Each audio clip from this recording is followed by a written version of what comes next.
Graça e paz, meus irmãos, tudo bem com vocês? Essa aula eu vou estar gravada, né? Não é a aula que a gente deu online, né? Porque a gravação não ficou boa, né? Então eu resolvi regravar aqui essa aula 4, né? Realidade, nós vamos ver sobre realidade espiritual, né? Que existe uma guerra e as armas, focar nas armas espirituais que o Senhor nos dá, né? Para nós podermos combater. Se existe uma guerra, essa guerra é nas esferas, nas regiões celestiais, as nossas armas só poderiam ser espirituais, né? Então vamos lá.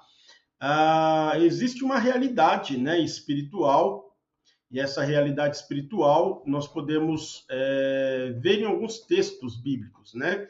E essa realidade espiritual ela acontece em outra esfera, a qual podemos acessar e transformar a realidade atual, né? Quando se trata de impedimentos, né? E retenções, ou para tê-las como realidade sobre as nossas vidas quando se trata de bênçãos, né? Um texto que diz bem claro isso, né? Está lá em Efésios, capítulo 3, versículo de número Efésios 1, versículo 3, né, que diz assim, ó: bendito seja o Deus e Pai do nosso Senhor Jesus Cristo, que nos abençoou com todas as bênçãos espirituais, na onde? Nas regiões celestes em Cristo, né? Então a gente vê aqui uma regiões celestes em Cristo. Então Deus nos abençoou com todas as sortes de bênçãos espirituais nas regiões celestes. Então todas as bênçãos estão à nossa disposição, ok? Já foram dadas para nós. Um vislumbre, né, que a gente pode ter sobre o terceiro céu, o trono de Deus, a morada de Deus, vai estar lá no texto de Isaías 6, versículo 1 e 9. Eu te aconselho a ler esse texto, onde Isaías é levado até o Senhor, né, em espírito, e ali ele tem ali uma visão ali, né, ele enxerga ali todo o trono de Deus, os anjos, né? Então eu te aconselho a ler esse texto, né? Assim como João lá escreveu Apocalipse, né? Que foi levado até esse terceiro céu, Isaías também, né? Um texto bem legal que a gente pode também estar lendo aí e vendo essa realidade espiritual está em Segunda Reis, no livro de Segunda Reis, capítulo 6, versículo 15 e 17 a 17, diz assim, ó: quando o servo do Senhor Deus se levantou de manhã cedo e saiu, eis que uma tropa de cavalos e carros de guerra estavam cercando a cidade. Então o seu servo disse-lhe: ai, meu senhor, que faremos? Ele respondeu: não temas, porque os que estão conosco são mais do que os que estão com eles. E Eliseu orou e disse: Senhor, peço-te que abra os olhos dele, para que veja. Então o Senhor abriu os olhos do moço, e ele viu, e eis que o monte estava cheio de cavalos, carros de fogo ao redor de Eliseu, né? Então aqui, ó, existe uma manifestação, inclusive, né? De anjos, um exército celestial que vem ao socorro de Eliseu, né? Aqui existe uma guerra, fala de uma guerra, ele estava cercado pelo inimigo, fisicamente falando, né? Uma guerra física, né? E o moço, né, que acompanhava o seu discípulo, né, fala: ai, meu senhor, o que faremos agora? Estamos cercados por um exército inimigo, né? E aí Eliseu tranquilamente fala: Senhor, abre os olhos para que ele veja no mundo espiritual como mostra para ele o que está ocorrendo, né? E aí o Senhor abre os olhos desse discípulo aí de Eliseu e ele vê, né? Esse moço vê os montes cheios de cavalos e carros de fogo ao redor de Eliseu, né? Ou seja, Eliseu orou ao Senhor, o Senhor envia ali um exército, né, para guardar a vida de Eliseu ali do moço, né? Então esse é um texto bem legal para a gente ver que é uma realidade espiritual, né? Existe essa realidade espiritual e ela é visível aos olhos daqueles que o Senhor permite enxergar, né? Deus nos tem dado inúmeras armas poderosas para destruir toda a ação do inimigo e precisamos aprender a manusear cada uma delas, né? Então, no caso aqui, a gente vê uma delas é a oração, né? O favor de Deus, o envio do exército celestial ao nosso socorro, né? Então, a gente, por esse texto, né? E por muitos outros que nós vamos ler aqui, existe uma guerra, e essa guerra é uma guerra espiritual, né? Essas guerras acontecem na onde? Nas regiões celestes, como nós vamos ver através desse texto aqui, e na mente humana também, né? Existe uma batalha, né? Hoje, a principal batalha aí é a guerra, a batalha espiritual na mente, porque o inimigo atua, né, ferozmente nas mentes, né? Implantando mentiras, distorcendo palavras, criando intrigas e muitas outras coisas, e acontecem na mente, né? Portanto, nesse caso, temos que usar armas que têm efeito no mundo espiritual, né? E vigilância, né? Quanto ao que pensamos, né? Esse pensamento que eu estou tendo vem de Deus, vem da onde, né? Por que estou pensando nisso, né? E vigiar. Esse pensamento condiz com a palavra, esse pensamento vai trazer um dano, enfim, né? A gente precisa estar vigilância e vigilância. Jesus nos orienta a estar sempre vigilantes, a palavra nos orienta a sempre estar vigilantes, ok? Em Efésios 6, capítulo 11 e 12, o 11 diz assim, ó, revesti-vos de toda a armadura de Deus para que possais ficar firmes contra o quê? As ciladas do diabo, né? Contra as ciladas do diabo. Então ele fala de revesti-vos de uma armadura. Então nós vamos ver mais à frente aí, mais aqui por final desta aula, detalhes dessa armadura de Deus aqui para que nós possamos ficar firmes, né? E também resistir, né? Firmes contra o quê? Contra as ciladas do diabo, né? No 12, o apóstolo vai dizer assim, ó, por quê? Porque a nossa luta não é contra carne e sangue, mas contra principados, contra potestades, contra governadores desse mundo das trevas, contra forças espirituais do mal nas regiões celestes. Então, existe uma riqueza nesse texto aqui que nós vamos analisar, ok? E aí no 13 ele diz assim, ó, portanto, tomai toda a armadura de Deus, para que possais resistir o dia mal. Ele insiste nisso aqui, né? A armadura de Deus e resistir o dia mal, as contraciladas do diabo, né? E depois de teres vencido tudo, permanecerdes firmes, estáis, pois, firmes, cingindo-vos com a verdade. Aí ele vai dar agora algumas armas, né? Cingindo-vos com a verdade, vestindo-vos da couraça da justiça. Ele começa a fazer uma analogia de uma vestimenta de um soldado militar romano, né? Então ele começa a dizer, ó, cingi-vos com a verdade, vesti-vos da couraça da justiça e calçados os pés com a preparação do evangelho da paz, tomando sobretudo escudo da fé, com o qual podeis apagar os dados inflamados do maligno. Tomai também o capacete da salvação e a espada do Espírito, que é a palavra de Deus.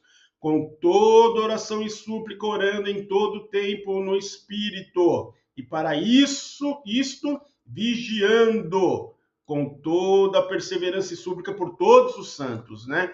Então, nesse texto aqui, Paulo fala de uma armadura.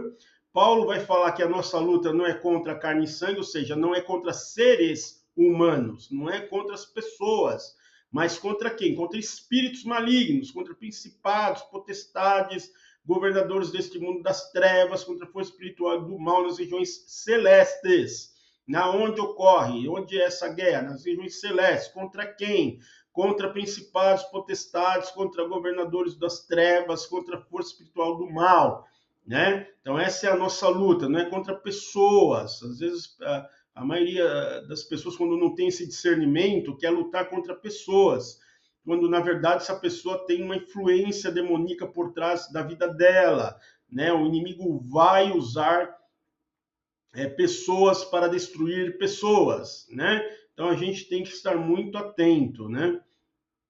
E aí depois ele destrincha aqui, fazendo uma analogia de uma vestimenta militar, né, de um romano, colocando aqui a verdade, a justiça, o evangelho da paz, o escudo da fé e a espada do espírito, o capacete, né, da salvação e a espada do e nós vimos aqui a espada do Espírito, né? E o capacete da salvação. Então, existe esta armadura e nós vamos ver um pouco isso, um pouco mais lá para o final, ok? Outra coisa que nós podemos ver aqui é a questão quem são, né, esses seres e por que destes nomes que o apóstolo Paulo fala, né? Então, primeiro aqui ele fala sobre principados, né? Que é a palavra arches, né? No grego, arche significa origem, primeiro, ou governante de alto escalão, né? Então, principados são governantes de alto escalão, é uma hierarquia demoníaca, né? No Império das Trevas, né? Então, o que acontece? Lúcifer, né? Ele conhece, porque ele viveu lá com o Senhor no terceiro céu, no trono, na morada do Pai, e ele conhece muito bem como Deus estruturou o seu exército, como funcionam as coisas por lá, né? Então, quando ele cai e arrasta com ele um terço desses anjos, né? Ele também organiza o império dele em cima do que ele viu, como Deus organizou lá. E ele dá nome, e ele nomeia, né? Ele organiza, né? Um império bem organizado, eles são bem organizados, né? E aí ele classifica lá, ele dá a autonomia para principados, potestades, nós vamos ver aqui, ok? Mas o primeiro deles que ele fala, que o apóstolo Paulo cita, são esses principados, ou seja, os principados são governantes, né? Os primeiros governantes, né? E o significado refere-se a seres espirituais que exercem autoridade sobre vasta região geográficas ou épocas históricas. São os generais do reino das trevas, focado em influenciar as estruturas de poder e as ideologias das nações, né? Então, eles trabalham numa geografia em nações, né? Geografias grandes geografias, né? Como se fosse, vamos dizer assim, né? Uma analogia aqui, presidentes, né? Então, esses principados, eles atuam como estrategistas, né?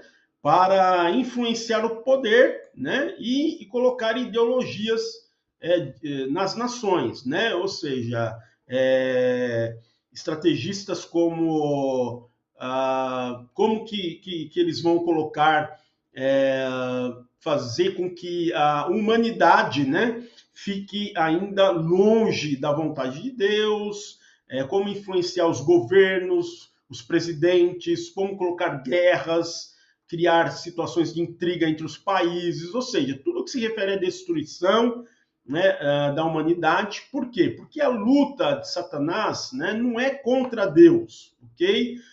Não existe luta entre Deus e Satanás, não existe essa luta, esquece, né?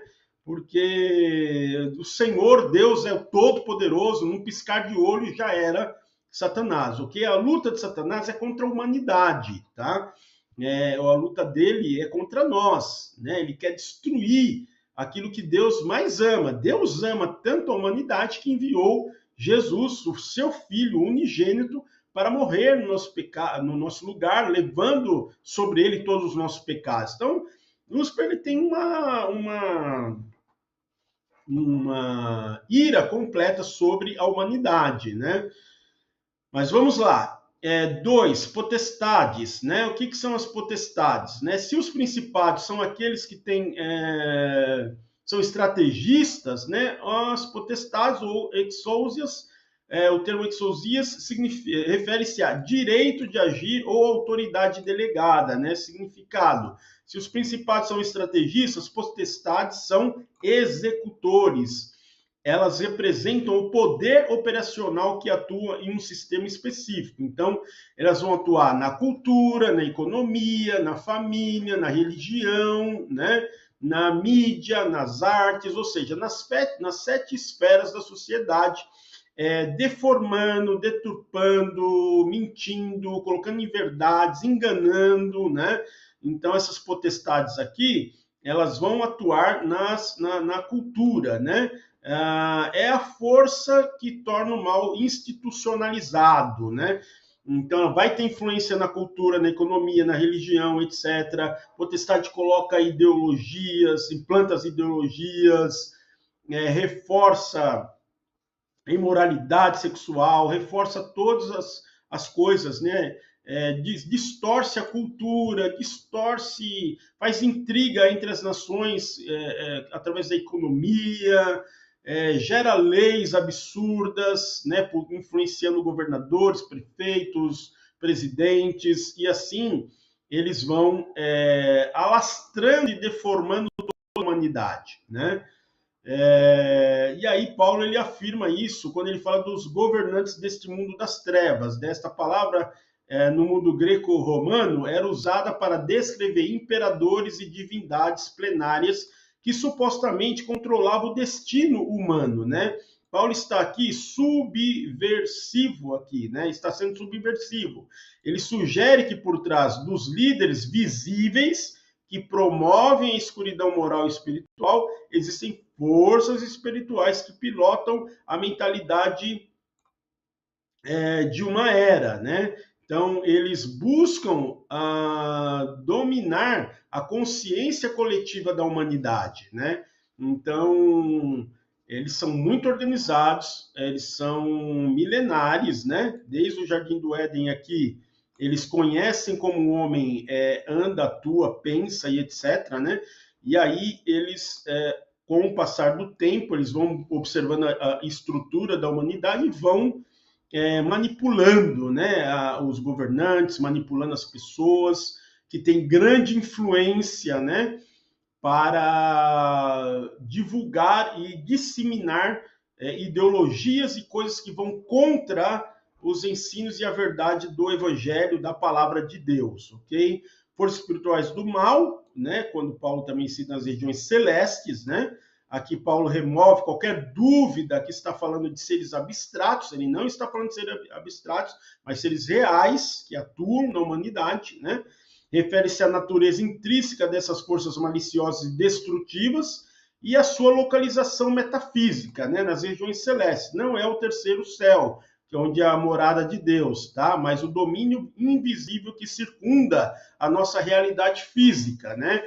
Então, esses seres existem, não é abstrato, né? Não é coisa real, né? E a nossa luta é contra eles, né? E por que Paulo usa esses nomes específicos? Ele usa esses nomes, né? Primeiro, para deslocar o alvo. Ele quer que a igreja entenda que o inimigo não é naquela época, né? Não era o imperador romano, não era o vizinho difícil ou o perseguidor religioso. Não é contra as carne e sangue. O conflito real é espiritual. O conflito real é espiritual. Então, o apóstolo Paulo escreve isso muito bem, né, para nós nos orientarmos contra quem é a nossa luta, né?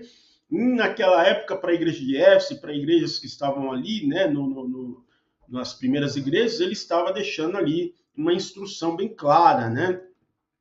Que a luta não era, o nosso inimigo não era o imperador romano, não era as pessoas, né, mas sim era uma guerra espiritual, real e espiritual, né? No 2 ele vai revelar a organização do mal, né, como ele coloca ali, Paulo nos mostra que o mal não é um caos aleatório, ele é organizado, estratégico e hierárquico, né? Ele tira ali ele monta aqui conforme o padrão que ele viu lá no terceiro céu, né? Para vencê-lo não basta boa vontade, né? É necessário que o que ele descreve nos versículos seguintes, a armadura de Deus, né? Então não é de qualquer forma, não é só ter boa vontade, tem que usar as armas corretas aqui, como Paulo descreve ali, e afirma a supremacia de Cristo, né?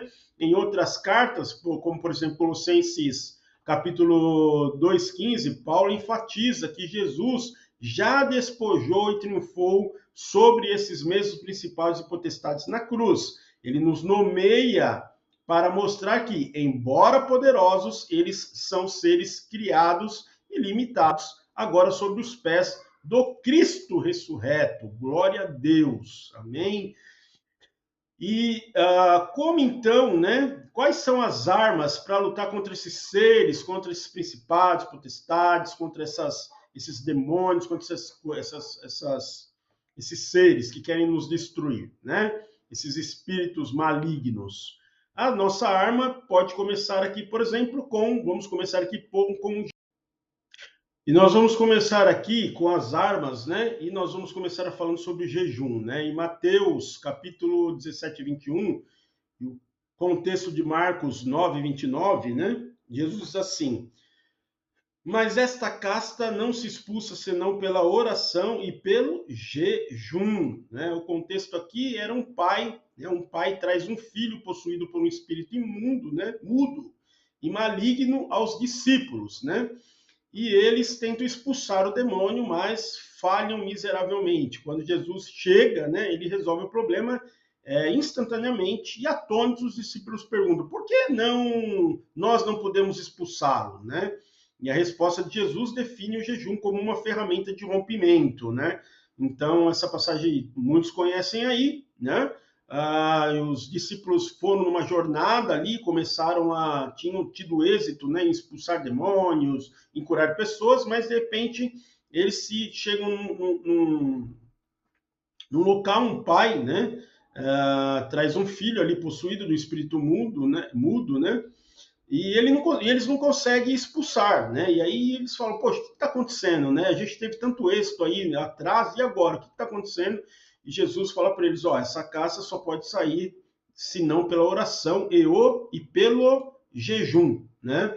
Então, por que jejum é uma arma? Para entendermos por que o jejum funciona na guerra espiritual, precisamos desmistificar a ideia de que ele convence Deus a fazer algo. Jejum não convence Deus a fazer algo, né? Deus já quer o bem, né? O jejum atua em nós e no ambiente espiritual. Para o quê? Número 1, para o desmonte da carne, né? Na teologia paulina, a carne é a natureza humana caída que resiste ao espírito. Então, o jejum é uma agressão direta à necessidade básica do nosso corpo. Quando você diz não ao estômago, você está treinando a sua vontade para dizer sim ao espírito. Na guerra, um soldado que não domina seus próprios impulsos é facilmente derrotado. Então, o jejum, número 1, ele serve para subjugar, né, a nossa carne. Fica quieta aí, carne, né, desejos da minha carne, né? E eu vou elevar aqui o espírito. O espírito tem o controle, não a carne, né? Número 2, o alinhamento da frequência espiritual, né? Ou seja, para estar alinhado com o Senhor, ter uma sintonia ali com Deus para discernir o que está acontecendo e vencer, inclusive, com autoridade, né? Que o Senhor já nos deu, né? Então, o alinhamento da frequência espiritual, né? Eu coloquei aqui uma analogia. Imagine que a oração é um sinal de rádio e o jejum é o ajuste da antena, tá? Então, eu estou orando, sinal do rádio, mas eu preciso ajustar, afinar mais essa minha oração, para eu intensificar mais, para ouvir, discernir mais o Senhor, né? Então, isso aqui é um ajuste, o jejum é como se fosse um ajuste da antena do rádio, da oração, né? Uma analogia apenas, ok? O jejum limpa o ruído causado pela nossa dependência do mundo material. Ele não torna Deus mais poderoso, mas torna você mais sensível à autoridade que já recebeu dele, né? Número 3 aqui, a quebra de resistências específicas. Jesus cita esta casta, né? Então, Jesus sugere que existem hierarquias no reino das trevas, como nós vimos lá, né, discutimos lá em cima. Algumas fortalezas espirituais são tão enraizadas que exigem um nível de consagração que a vida comum não alcança.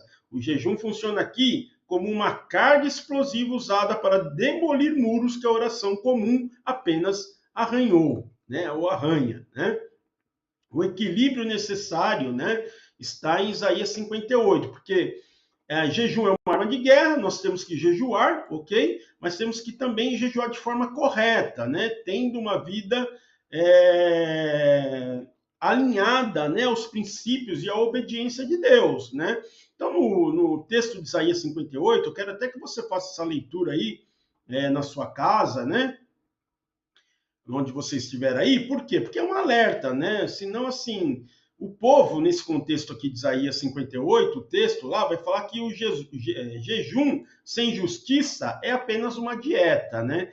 Então, no capítulo 58 de Isaías, Deus corrige o povo que jejuava, mas continuava oprimindo os outros. O jejum que Deus escolhe é aquele que solta as ligaduras da impiedade, desfaz as cargas pesadas, põe em liberdade os oprimidos, né?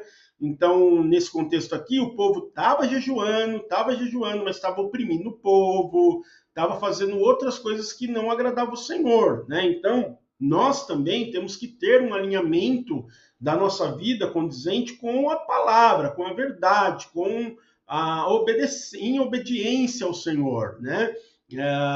Porque, amados, imagina o seguinte, você está fazendo um jejum ali, uma batalha, tal, enfim, né, para estar em sintonia com o Senhor, mas o teu coração está cheio de amargura, você não liberou perdão, né, você ainda está cheio de coisas aí que precisam ser arrancadas, tiradas, tratadas, confessadas, né, em arrependimento ao Senhor, porque senão é só mera dieta, né? Então, antes de jejuar, né, nós temos que estar ali, né, com a vida também condizente ao Senhor, né? Então, por quê? Porque o Senhor viu isso lá em Isaías, deixou registrado para nós, no Isaías 58, e deixou registrado para que nós tenhamos consciência, né, de que o jejum, né, que o Senhor escolhe, é para soltar as ligaduras da impiedade, desfazer as cargas pesadas, pôr em liberdade os oprimidos, né?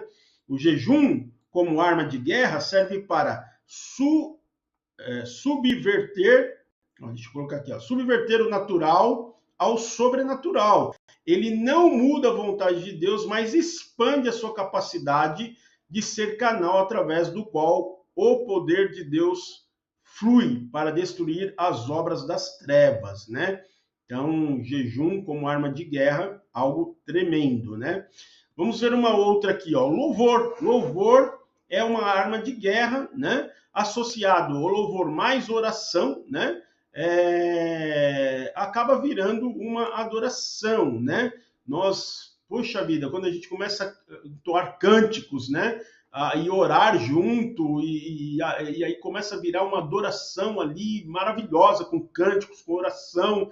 É tremendo, né? Algo maravilhoso, né? Esplendoroso, e traz a glória e a presença de Deus sobre qualquer tipo de ambiente, né?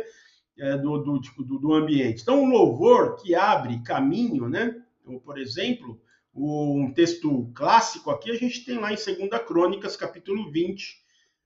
Nós vamos ver ali o rei Josafá, que estava cercado por 3 exércitos inimigos, né? E sobre uma orientação profética, ele tomou uma decisão militarmente absurda, né? Ele coloca ali os levitas, os cantores à frente do exército para batalhar, né? Então, é uma história ali que mostra, né, que ele recebeu uma estratégia profética e ele coloca os cantores à frente, os cantores vão à frente. Quando eles chegam lá no campo de batalha, o Senhor já havia destruído todos os seus inimigos, né? Então, o louvor é uma arma de guerra. Uma outra referência que a gente pode ver, que o louvor rompe cadeias, né, prisões, está no exemplo de Paulo e Silas em Atos 16, 25 e 26. Encontramos uma explicação prática aqui no Novo Testamento. Paulo e Silas estavam presos, acorrentados e feridos em uma cadeia, numa cela interior, né? Então, o texto diz que perto da meia-noite, Paulo e Silas oravam e cantavam hinos a Deus. Oravam e cantavam hinos a Deus. De repente sobreveio um tão grande terremoto que os alicerces se moveram e logo se abriram todas as portas e foram soltas as prisões de todos, né? Então, o louvor é uma arma de libertação. Ele não apenas mudou o estado emocional dos apóstolos, né? Mas causou um impacto estrutural no mundo físico e espiritual, quebrando correntes e abrindo portas que estavam legalmente fechadas, né? Então, esse é um texto aqui bem bacana aí também para a gente ver que, ao invés deles ficarem ali, né, quietos, tal, eles usaram esta arma de orar, a oração, e cantaram, né, hinos para o Senhor, o louvor, né? E aí houve essa manifestação sobrenatural física, inclusive, né? Porque abriram as correntes e as cadeias, né? Bom, uma outra arma de guerra, né, que a gente pode ver é o arrependimento, né? O arrependimento pelo próprio pecado e pelo pecado alheio, né? Então a gente vê ali pelo pecado alheio a situação de Neemias que nós vimos, né, na aula de número 2, né? Neemias pessoalmente, ele não havia cometido erro para que Jerusalém estivesse naquela condição, né? Mas ele entendeu que precisava se colocar no lugar, na brecha dos que erraram e pedir perdão, né? Então, lá em Neemias 2, capítulo 6 e 7, diz assim: faz confissão pelos pecados dos filhos de Israel, né? Então, nós vemos que houve ali um posicionamento de Neemias que se colocou, né? E confessou os pecados alheio ali, né? Os pecados do povo, né? Naquela situação de Jerusalém, ok? Pelo próprio pecado, a gente vê como uma referência aí, a gente pode ter o próprio Davi, né? Davi, ele foi considerado um homem segundo o coração de Deus, mas ele também comete muitos pecados ali, né? E a gente conhece a história, se você não conhece, leia, né? Você vai ver que Davi, né, teve vários pecados ali graves, né? Mas ele, em Salmo 51, ele expressa ali, faz ali uma expressão de confissão dos pecados dele, humilha-se, né? E reconhece que precisa do perdão de Deus, né? Então ele se coloca ali e fala: Senhor, tira-me tudo, menos a tua presença, né? Então Davi ali pelo próprio pecado, o Neemias pelo pecado alheio, né? E a experiência, querido, Neemias e Davi nos ensina que arrependimento é uma arma indispensável, né, para o intercessor.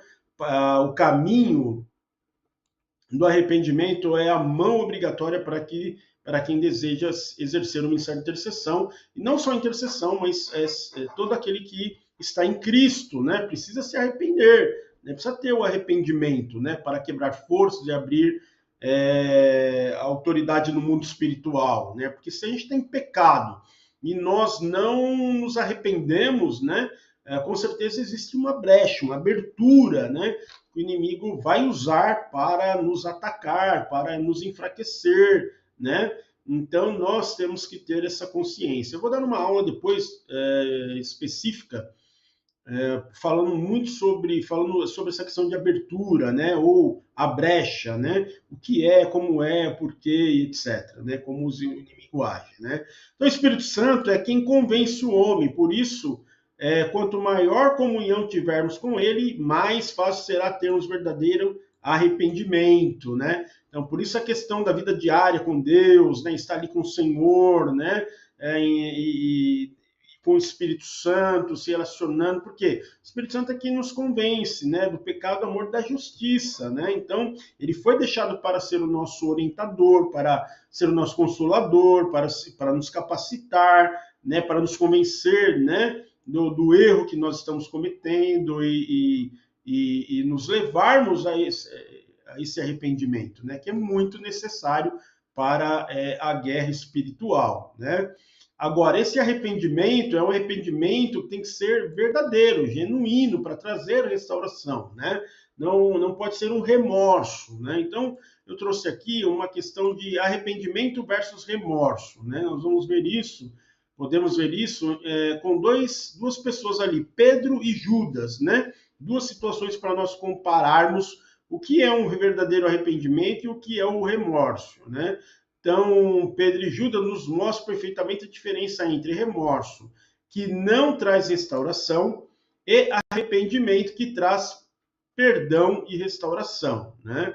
Então, remorso vezes arrependimento. Judas, ele sentiu remorso pelos seus atos, né? Então, no texto lá de Mateus 27:3 diz: quando Judas, que o havia traído, viu que Jesus tinha sido condenado à morte, encheu-se de remorso e devolveu as 30 moedas de prata aos principais sacerdotes e líderes do povo. Mas não houve arrependimento nem restauração. Qual foi a consequência, o resultado final desse pecado de Judas, né? E levou ele ao enforcamento. Então não houve arrependimento, não houve restauração verdadeira, né? Judas acaba se enforcando aqui, né?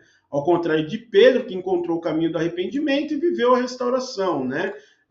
Pedro nega Jesus por 3 vezes, né? ali quando Jesus é preso, né? Ele nega ali Jesus, mas quando ele se encontra e Jesus aparece para ele já ressurreto, né? Ele pergunta para Pedro, né? Pedro, tu me amas, né? E por 3 vezes Jesus pergunta isso para Pedro e houve, né, a restauração. Então não foi um remorso. Pedro se arrepende de fato. Há uma restauração e ele depois lá em Atos vai anunciar Cristo e mais de 3.000 almas ali se converte uma multidão toda, né?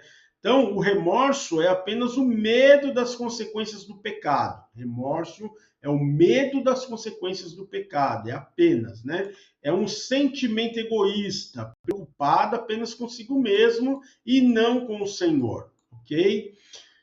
Verdadeiro arrependimento traz perdão de Deus e restauração completa, como vemos na vida do apóstolo Pedro, ok? Verdadeiro homem e mulher de Deus se arrepende dos seus pecados, não quer mais voltar para eles, né? Muda de rota, muda de mente, muda de comportamento, muda de opinião, muda de tudo, né? Corta coisas que está conduzindo ele a pecar, né? Não pode perder comunhão com Deus, não admite ficar sem o Espírito Santo, ok? Então, o arrependimento também é considerado uma poderosa arma de guerra, né? Uma outra arma de guerra aqui é a espada, né? O que é a espada aqui? É a própria palavra, né? O conhecimento da palavra de Deus, né? Então, conhecer a vontade de Deus através da palavra, estudar a palavra, né? Se tornar um estudioso da palavra, né? E nós vemos que a palavra, né, é espada, né? Como diz lá em Efésios, né, no versículo 17, diz assim: tomai também o capacete da salvação e a espada do Espírito, que é a palavra de Deus, né? Então, amados, tem que ter, né, essa vida de leitura das Escrituras, né? Estudar, se debruçar, meditar, pedir para o Espírito Santo revelar essa palavra, falar para que Deus fale com você, que você conheça essa verdade, né? Todos os dias da sua vida, né? Não deixa aí de ler as Escrituras e ter o seu devocional diariamente, né, meditando nessa palavra, tá bom? Essa é uma arma, uma espada, é uma arma de ataque. A única arma de ataque que Deus nos deixa é essa espada. Nós vamos ver agora aqui alguns textos, né? Essa armadura, as peças dessa armadura, e nós vamos ver como é poderosa, né? Então, as armas, né, as nossas armas, estão nesta armadura que Paulo fala lá em Efésios, né? Então diz assim, ó, o cinto da verdade, lá no versículo 14, o cinto era a peça central segurando a roupa e dando lugar para carregar a espada, né? A verdade, João 17 diz, santificai-vos na tua verdade, a tua palavra é a verdade. Precisa ser cingida ao centro do nosso ser, né? Sendo o cinto da verdade, a armadura se desmancha, né? Sem o cinto da verdade. Então a gente tem que carregar a verdade. A verdade é a palavra de Deus. Não é o meu achismo, não é o que o mundo me diz, mas a verdade é a palavra do Senhor sobre a minha vida, né? Por isso que eu tenho que ler a palavra para eu conhecer essa verdade, né? 2, a couraça da justiça. A couraça protegia o coração. Couraça é a parte que eles colocavam para proteger o tórax, né? O coração. O coração é protegido pela justiça de Deus. Deus é justo, que é revelada no Evangelho, né? Porque a justiça de Deus se revela no Evangelho de fé em fé, como está escrito: o justo viverá da fé. O cristão que vive segundo o Evangelho está protegendo o seu coração do mal, né? Então, a justiça de Deus, né? Ela é revelada pelo Evangelho. Então, eu tenho que colocar no meu coração a justiça de Deus. Deus é justo, a justiça dele. O Evangelho de Cristo está escrito que o justo viverá de fé, né? Então, é isso, ok? Guarda o teu coração aí com a fé no Evangelho de Cristo. Terceiro, calçados da preparação, né? As sandálias dos soldados romanos tinham cravos para dar vantagens, né? O servo do Senhor tem de estar preparado, pregando o evangelho da paz, salvando vidas da destruição da batalha, né? Então, os soldados, eles tinham cravas na sandália, né? Então, quando ele pisava, então os soldados, eles tinham cravas, né, ali na sandália. Quando ele se firmava, né, ele tinha vantagem porque ele ficava fixo ali, né, e ele podia lutar com mais vantagem, né? O servo do Senhor tem de estar preparado, né, para o quê? Para anunciar o evangelho. Onde você for, onde os teus pés te levar, né, que você esteja preparado para anunciar o evangelho da paz, né, para salvar vidas da destruição, né? Então, nós temos tempo ainda, né? E onde nós estivermos, nosso trabalho, em qualquer lugar que nós estivermos, né, nós sejamos calçados com o Evangelho, prontos ali para anunciar o Evangelho de Cristo e a salvação a todos aqueles que estão ao nosso redor, né? Quarto, o escudo da fé. O escudo cobria boa parte do corpo e repelia os dardos, né?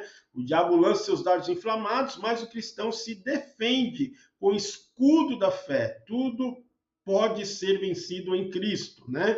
Então, escudo da fé, né? Então, o diabo vai lançar dúvidas, vai querer diminuir sua fé, vai querer, né, lançar coisas e mentiras para enfraquecer a sua fé, mas nós devemos mantermos a nossa fé em Cristo Jesus, né? E nos defendermos sempre com a nossa fé. O capacete da salvação, versículo 17. O capacete protegia a cabeça de golpes mortais. Nossa proteção contra golpes mortais é a salvação que Cristo nos trouxe. E não há salvação em nenhum outro, porque abaixo do céu não existe nenhum outro nome dado entre os homens pelo qual importa que sejamos salvos, né? Então, ter na mente, né? Ter na mente que eu sou salvo em Cristo Jesus. A salvação vem em Cristo Jesus e eu estou ligado a Cristo, né? Então, a minha mente tem que ter isso, né? Estou salvo no Senhor. Assim, a salvação está no Senhor e não há outra salvação além do Senhor, né? E a única, querido, todas essas armas que a gente viu, ó, do quinto aqui para cima, são todas armas de defesa, ok? E a única arma de ataque é a palavra, né? A arma ofensiva que o cristão precisa é a palavra de Deus. Para ganhar uma batalha espiritual, temos que falar a palavra espiritual de Deus, não a palavra carnal de homens, né? Então, orando em batalha espiritual, intercessão, né? Lance ali a palavra do Senhor, né? No mundo espiritual, lance, verbalize a palavra, né? Ore a palavra, né? Tá num momento difícil, leia a palavra em voz alta, verbalizando essa palavra, né? Porque lá em Hebreus 4:12 diz assim: porque a palavra de Deus é viva e eficaz, é mais cortante do que qualquer espada de dois gumes e penetra até o ponto de dividir alma e espírito, junto e medula, ela é apta a discernir os pensamentos e intenções do coração, né? Então aqui, ó, pensamentos, guardar a mente, ó, ela discerne, né? Por isso que existe a batalha na mente. Por quê? Porque o inimigo sabe que se ganhar a nossa mente, a mente controla tudo, as nossas ações, os nossos comportamentos. Se nós discernirmos, né, através da palavra de Deus, estamos protegidos, né? É uma defesa, aliás, né? Um ataque, né? É um ataque, né? Jesus, né, quando foi tentado no deserto, ele atacou, ele combateu, né, o mal, as mentiras de Satanás, dizendo, está escrito, né, na palavra, né? Ele pronunciou e declarou a palavra para combater as ciladas aí do inimigo, de Satanás, ok? Então é isso, né? Não esqueça aí de dar o seu joia nessa aula, compartilhar esse vídeo, né? Se inscreve aí no canal se você ainda não é inscrito. E que Deus nos abençoe para a próxima aula. A próxima aula será a quinta aula desta formação. Eu te aguardo na quinta aula, toda quinta-feira. Nós temos aulas 20 horas. O link está lá no grupo do WhatsApp e você pode estar participando. Aula ao vivo é muito diferente, né, do que você assistir depois da gravação. Há um mover diferente, é algo diferente. Eu te convido a estar na aula ao vivo, tá bom? Que Deus te abençoe e até mais. Tchau, tchau.